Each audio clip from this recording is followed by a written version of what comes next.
All right. Hey, welcome, folks. Mil-Spec Ops Monkey here. Listen, this is going to be part 3 of our bomber series. And as we've already done 1 and 2, which covered the B-52 and the B-1. If you didn't catch those, just go back. It was last week that I put them out. This will conclude and actually wrap up all of my pre-recorded stuff because I expect to be back here in a couple days and back for our Monday sit rep. And again, apologize. I had to go out of town. This is a bucket list thing.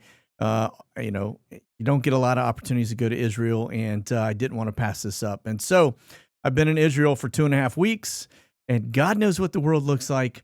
I will tell you, it was not looking pretty, and that was before I left. So nonetheless, let's get into what we've got to talk about. Now, today we're covering the B-2, and we're going to talk a little bit about the B-21 aircraft. Now, these are both, the B-21 is actually a replacement for the B-2, but the B-2 is known as the B-2 Spirit. It is a multi-role bomber capable of delivering both conventional and nuclear weapons. And it was basically kind of the milestone that just leapt us forward with bomber technology. You have to remember we came out of the B-52, which was designed back in the the late 1949, 1950 timeframe. And then this one came out in 1988, which is still pretty old for an airframe. But the big difference on this is that it basically took a lot of the technologies that we have today, like the what they call LO or low observable. That's going to be your coatings and things like that.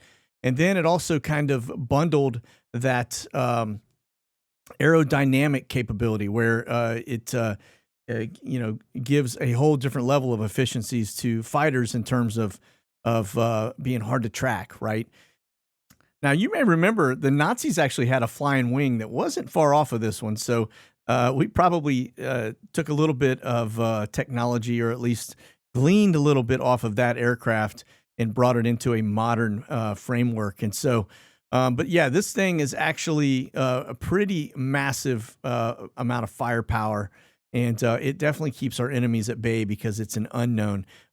It does do high altitude bomb runs, just like the B-52 used to do. And the whole purpose of the B-21 that's coming in is because they have to come into a low altitude type of penetration against enemy defenses, because both the Russians and the Chinese have figured out ways to actually detect these stealth aircraft when they come into the airspace. So if you get down low enough, you can avoid radar altogether.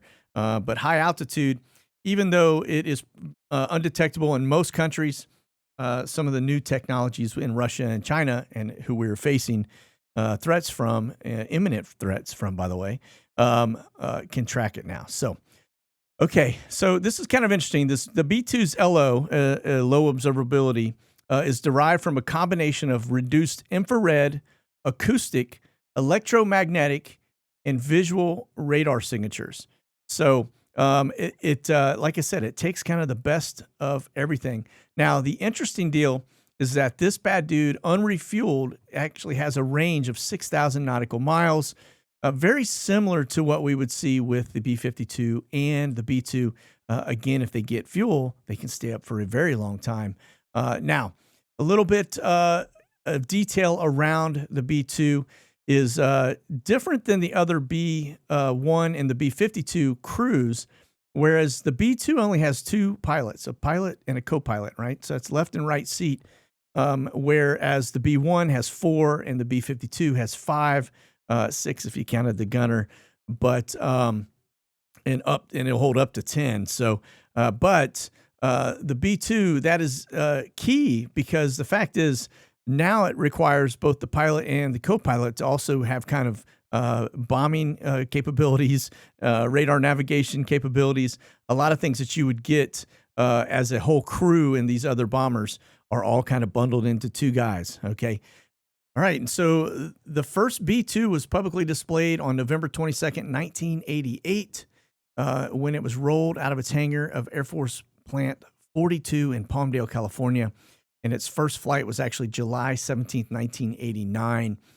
And so it's currently resides at Whiteman Air Force Base, Missouri. It's the only operational base for B-2s at this time. Now, if we want to go back and look at the history of this thing relative to combat operations, it showed combat effectiveness in Operation Allied Force, where it was responsible for destroying 33% of all Serbian targets in the first 8 weeks by flying nonstop to Kosovo from its home base in Missouri and back. That's pretty impressive. Keep in mind, too, that is kind of the area we are starting to migrate back into now as we watch things unfold today with Russia and the Ukraine scenario. Now, it also supported Operation Enduring Freedom, and the B-2 flew one of its longest missions to date from Whiteman to Afghanistan and back. Pretty remarkable. And then it completed its first ever combat deployment in support of Operation Iraqi Freedom, where it flew 22 sorties from a forward operating location, as well as 27 sorties from Whiteman Air Force Base, and released more than 1.5 million pounds of kaboom. The aircraft received full operational capability status December of 2003, and that's FOC. Remember, we talk a lot about IOC and FOC. IOC. Now, the aircraft received its full operational capability status in December of 2003. Now, remember, we talk a lot about IOC and FOC as we discuss these new aircraft coming on board. But IOC is initial operational capability, and it's just a milestone that they have to achieve certain wickets in order to enter into the next phase, which is full operational capability, which is where the aircraft has met all of those capabilities and is then deployed to a base, and that would be Whiteman Air Force Base. Now, in February 2009, the Air Force newest command, Air Force Global Strike Command, assumed responsibility for the B-2 from Air Combat Command. So we saw the same thing with the B-52s and the B-1s. So let's talk about who makes this thing. This is actually a Northrop Grumman led project, but Boeing plays a big role in the B-2 in that it makes almost the entire wing assembly. It makes the weapons bay. It makes the landing gear, the fuel systems, all that other fun stuff. So Boeing actually probably has the lion's share of this, where Northrop Grumman has the heartbeat of the aircraft, which is the cockpit and all the other stuff that goes along with it. So the F-35 is very similar the same way, and that Lockheed Martin actually controls that cockpit piece, which is the forward fuselage, and everything else is made outside. Now, the reason they do that is all of these other prime contractors manufacture big hunks and chunks, and then it all comes together in what they call a modular assembly when they put it together at the one location. So that's kind of a new thing, new concept that they started doing probably about 20 years ago. So new is not really new when it comes to military or government contractors. So, all right. So let's talk a little bit more about the engines or the power plant that's on this bad dude. It has 4 GE F-118-GE100 engines. Each one has 17,300 pounds of thrust, which is pretty impressive. And then you've got a wingspan of 172 feet. The length on this, pay attention, this is only 69 feet long, which is very short compared to other bombers out there in the world, actually, not just the U.S. fleet. The height on it is only 17 feet, so it's got a very small profile. And that, coupled with that LO that we talked about, as well as the aerodynamic features, make this thing super hard to track, although it is still trackable. Now, maximum takeoff weight is 336,500 pounds, which is pretty heavy. Fuel capacity, 167,000 pounds. Now, remember, the B-52 fuel capacity is 310,000 pounds. So this has just over half of what the B-52 has relative to fuel. And the payload in terms of what it can carry bomb-wise or weapons-wise, 40,000 pounds, which is pretty impressive. I've heard the max is about 50,000 pounds, but the average payload, 40,000 pounds. This aircraft is actually what they call a high subsonic aircraft, meaning it is right there. It just pushes the envelope on going supersonic. It can't go supersonic because if it does, it actually breaches the stealthiness of the aircraft. And so they have to keep it back below supersonic. It is about 650 miles an hour is kind of the max speed on that thing. If it gets above that, again, it just it's no longer stealthy. So now the max ceiling on this thing is 50,000 feet, while the operational ceiling is around 40,000 feet. So it's still pretty high up there from a high altitude bomber. And again, it only has 2 pilots and it carries nukes, so it gets the job done. Now, unit costs, and this is where you just kind of go kapowie, approximately $1.157 billion a copy. That is a very expensive aircraft. Nonetheless, the inventory, the Air Force has 20 of these bad dudes that they fly. So, yeah, that's a lot of money. I've heard the flyaway cost, which is basically all of the infrastructure to go with it and everything it takes to keep that thing in the air for its entire life, is about $5 billion a copy. So, all right, let's talk a little bit about this B21 Raider. Now, this thing is a dual-capable penetrating strike stealth bomber capable of delivering both conventional nuclear munitions, and it is or will be the backbone of the future Air Force bomber force, consisting of B-21s and, get this, B-52s. Yeah, that's right. They're still keeping the B-52 around, which blows me away.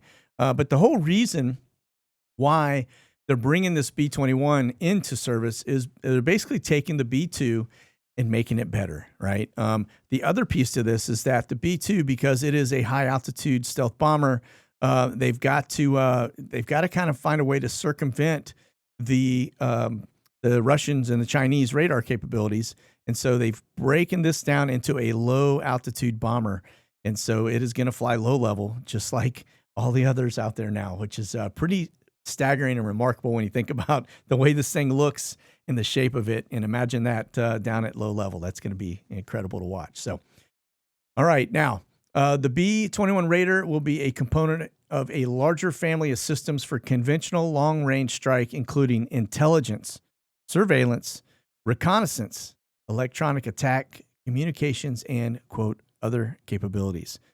It almost sounds like this thing is going to be a Q4 drone mixed with a bomber.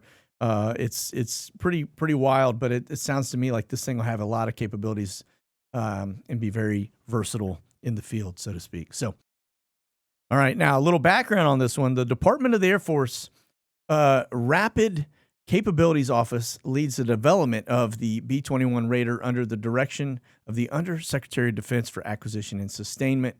Now, that is crucial because one of the things that they can now do is their time to deployment in terms of design, the R&D phase of it, all the test phase, to the time they actually fly it in a mission is significantly shorter.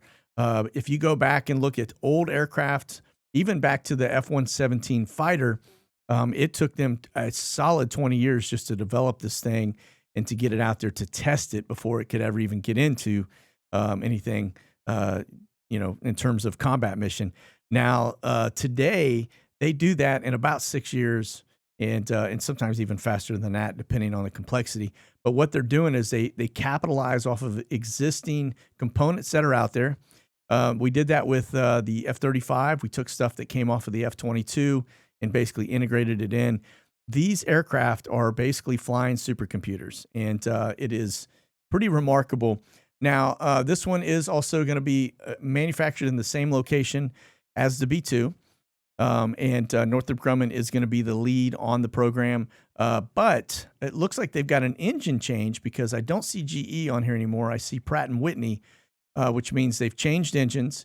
And there are a handful of other industry well-knowns out there like Collins Aerospace, GKN, BAE Systems that are all embedded in this design stuff. So the aircraft looks like it's going to be processed or at least based at Ellsworth Air Force Base, South Dakota, Whiteman Air Force Base, Missouri, Dyess Air Force Base, Texas, as the 3 primaries. I've heard rumors that they'll be in Florida, but I haven't seen anything kind of validating that. So Now, they are ordering a minimum of 100 of these aircraft. Check out the unit price on this, though. Average unit procurement cost is $550 million. That's based on 2010 years, so that's probably 2x that now. But nonetheless, that's a significant lower number than what the B2 ran us. And then if you look at, they say for 2019 dollars, it went up to 639 million a copy. That's still pretty high, but it is nothing compared to the B2. So nonetheless, that is going to do it for now. Again, I appreciate your grace and patience while I am out of the country. I don't get to do this very often, and I take vacations very rarely. So this is just one of those opportunities I couldn't pass up. And again, God willing, I have made it back. And Monday, we will have our first sit rep in about 2.5 weeks. So, all right, listen, that's going to be it. You guys, thank you again. Keep that powder dry and stay frosty. We'll talk soon. God bless. Monkey out.